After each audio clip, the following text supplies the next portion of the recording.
prediksi El Nino ini nanti akan puncaknya akan pada bulan Agustus ya. Ini daerah-daerah kita sudah mengalami musim kemarau.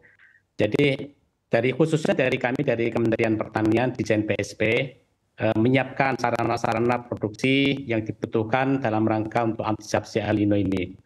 Yang pertama adalah terkait dengan sarana irigasi ya. Kita dari tahun 2020 sampai sekarang ini kita terus bangun sarana irigasi yang ada dalam rangka meningkatkan ketersediaan air ya. Seperti kita ada irigasi perpompaan itu kurang lebih ada 2.277 unit yang sudah kita siapkan. Kemudian membangun embung-embung, tampungan-tampungan air ya. Ini kurang lebih sudah ada 2.232 unit yang kita bangun. Kemudian juga kita siapkan juga pompa-pompa air ya.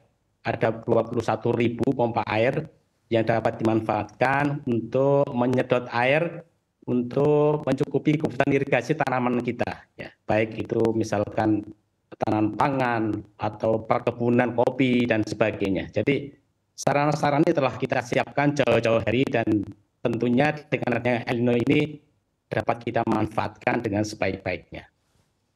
Oke, baik. Pak Rahmanto, dengan potensi El Nino yang dapat menurunkan produksi, ancaman untuk penurunan produksi ini untuk Kementan sendiri memproyeksikan akan ada penurunan berapa persen untuk komoditas padi dan juga kopi?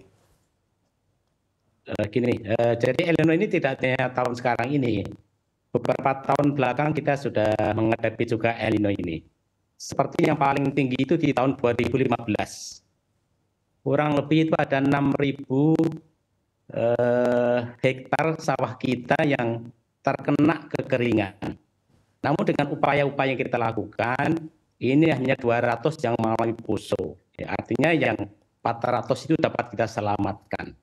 Bagaimana cara penyelamatkannya? Ya tadi saya sampaikan dengan tersedianya air irigasi yang baik, ya kita adakan pompanisasi, kemudian kita membuat tampungan-tampungan air. Kemudian kita rehabilitasi jaringan irigasi yang ada supaya ini bisa melayani sawah-sawah yang ada. Jadi upaya-upaya kita lakukan ini adalah bagaimana koordinasi dengan tim semuanya yang ada di daerah, tim kementerian di pusat dengan PUPR, bagaimana melakukan penyelamatan terhadap tanaman yang ada ya. Yaitu kita fokus pertama. Yang kedua adalah kita juga melakukan upaya-upaya untuk menambah area tanam lagi ya. Misalnya daerah rawa itu di Kalimantan dapat kita manfaatkan airnya dan kita pompanisasi dan sebagainya. Oke, baik. Pak Rahmanto, selain masalah irigasi yang mana juga dimaksimalkan begitu ya untuk mengantisipasi terjadinya El Nino, sebetulnya ada masalah apa lagi yang mana juga terjadi di lapangan? Baik, beberapa ada masalah yang perlu kita cermati bersama adalah karena memang kalau musim kemarau itu airnya terbatas, tersedikit ya. Tentunya kita harus mencoba memanfaatkan sumber-sumber air yang ada. Yang pertama adalah daerah waduk ya, irigasi waduk. Ini kurang lebih waduk itu ada 235 bendungan yang sudah dibangun PUPR. Ini irigasi sawah-sawah kita yang beririgasi waduk ini tentunya harus kita manfaatkan dengan sebaik-baiknya. Caranya adalah yang pertama dengan kita melakukan hemat air ya, para petani kita edukasi supaya melakukan budidaya padi yang hemat air. Kemudian pemanfaatan air secara giliran karena tidak mungkin ini bisa serentak dilakukan. Ada golongan-golongannya, golongan 1, 2, 3 ini secara bergiliran supaya air bisa terlayani semuanya. Yang kedua adalah ada percepatan tanam ya. Kalau memang tersedia airnya kita segera tanam ya. Oleh karena itu untuk percepatan tanam kita sediakan juga alat-alat mesinnya seperti traktor roda 2, traktor roda 4 sudah ribuan kita bagikan kepada masyarakat ya. Kemudian selanjutnya adalah kita upayakan ada benih ya yang tahan kekeringan. Kita punya yang namanya Impari 18, Impari 19, 20, ada Impago ya.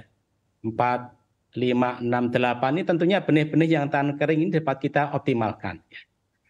Selanjutnya adalah kalau memang airnya terbatas ya kita coba tanam jagung, kedelai yang dinamakan komoditas tersebut ini atau hemat air, tidak banyak membutuhkan air. Itulah strategi yang kita lakukan dari Kementan dalam rangka untuk pengamanan pangan kita. Oke, baik Pak Ramanto. Masih dengan masalah irigasi, kami meninjau begitu ya di lapangan, justru ini irigasi yang disiapkan oleh Kementan ada juga yang masih terjadi kebocoran. Sebetulnya dengan mengingat El Nino puncaknya Anda sebutkan tadi bulan Agustus, ini untuk pengecekan dan juga pengawasannya seberapa sering Pak Ramanto? Jadi gini, memang di lapangan itu banyak petani yang tidak tertib di dalam melakukan jadwal tanam ya. Artinya kalau seharusnya dia tidak jadwal tanam, dia memaksakan tanam sehingga banyak melakukan kebocoran saluran dan sebagainya. Dalam rangka ini kita bersama Pemda terkait dan melibatkan TNI, Polri untuk mengkawal bersama giliran air tersebut ya. Yang kedua adalah memang adanya kebocoran fisik ya. Ini tentunya kita kerjasama dengan PUPR untuk melakukan rehabilitasi terhadap jaringan irigasi yang ada. Kita pastikan bahwa air itu tidak bocor dan tidak termanfaatkan. Ya, semua air kita harus manfaatkan dengan sebaik-baiknya. Bahkan begini, kalau di air buangan itu di saluran, dapat kita pompa lagi, ya kita manfaatkan supaya air itu tidak lari ke laut. Ya. Tetapi kita pompa air-air tersebut untuk irigasi petanaman. Ya. Kalau kami melihat di lapangan, petani sangat aktif sekali untuk melakukan pemanfaatan air ini, walaupun rebutan, tetapi artinya mereka ini terus mengupayakan supaya air ini tidak lari ke laut, tetapi dimanfaatkan untuk irigasi pertanian.